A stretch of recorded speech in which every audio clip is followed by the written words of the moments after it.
সম্প্রতি উত্তর কলকাতার মোহিত মৈত্র মঞ্চে অনুষ্ঠিত হলো কৃতিত্বের স্বীকৃতি 2026। শিক্ষা, সাহিত্য ও সমাজসেবায় বিশেষ অবদানের জন্য সম্মানিত হলেন সমাজের বহু গুণীজন। আসুন দেখে নিই কারা সম্মাননা পেলেন আর কি বললেন তারা।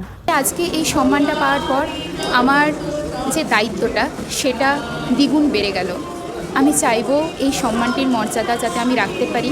ভালো লাগছে, একজন প্রতিভাবান শিল্পীর হাত থেকে সম্মানটা পেয়ে খুবই ভালো লাগছে, ভালো লাগারই কথা। আর এই ধরনের সন্ধ্যা যেখানে এত গান, এত সুন্দর ট্যালেন্টেড লোকজনরা একসাথে রয়েছে, এই সুন্দর যেটা ভাইব তৈরি হয়েছে, সেখানে থাকতে পেরে নিজেকেও একটু সম্পূর্ণ মনে হচ্ছে। আমি 2.5 বছর থেকে নাচ শিখি। আমি একজন নৃত্যশিল্পী। আসলে আমার গুরু হচ্ছে শম্পা ভট্টাচার্য।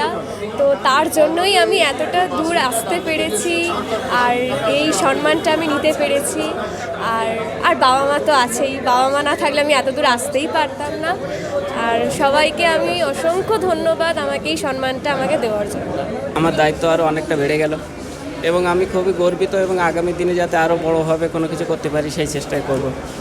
এই অনুষ্ঠানে এসে আমার খুব ভালো লাগছে। প্রথমত এত বড় মঞ্চ, এটা একটা স্বীকৃতি, একটা আলাদা রকম।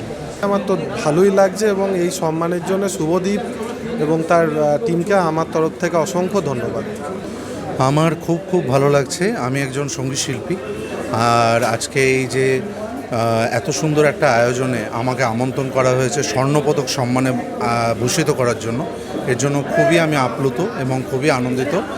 যে কোনো সম্মান তো আরেকটু খিদেটা বাড়িয়ে দেয়। যেহেতু আমি সমাজসেবী, মানবাধিকার ব্যানারে আমি কাজ করি, তো এই সম্মানটা তো সার্টিফিকেটটা বাড়িতে রেখে দিলে হবে না, এটা আমার আরও কাল থেকে কাজ করার ইচ্ছাটাকে আরও বাড়িয়ে দেবে। আমি ভীষণ গর্ববোধ করছি আর আমার দায়িত্বটা ধীরে ধীরে বেড়ে যাচ্ছে বাচ্চাদের প্রতি। বঙ্গ সংস্কৃতি যে ঐক্য মঞ্চকে আমি সাধুবাদ জানাই। ওনাদের এই প্রয়াস আগামী দিনে আরও ভালো জায়গায় যাক এবং আজকে এই পুরস্কার পেয়ে সত্যি আমি খুব নিজেকে গর্ববোধ করছি। দেখুন, প্রথমত বঙ্গ সংস্কৃতি ঐক্য মঞ্চকে আমি ধন্যবাদ জানাই আমাকে সম্মানিত করার জন্য। আর দ্বিতীয়ত এত গুণীমানী মানুষদের সঙ্গে স্টেজ শেয়ার করা জন্য আমি খুব আপ্লুত। আমি যেমন নিজের 150 কিলোমিটার দূর থেকে এসেছি, কাটোয়া থেকে। তো আমরা চাই যে আমরা যে মানুষের জন্য কাজ করছি অন্তত সেটা সমস্ত লোক জানুক।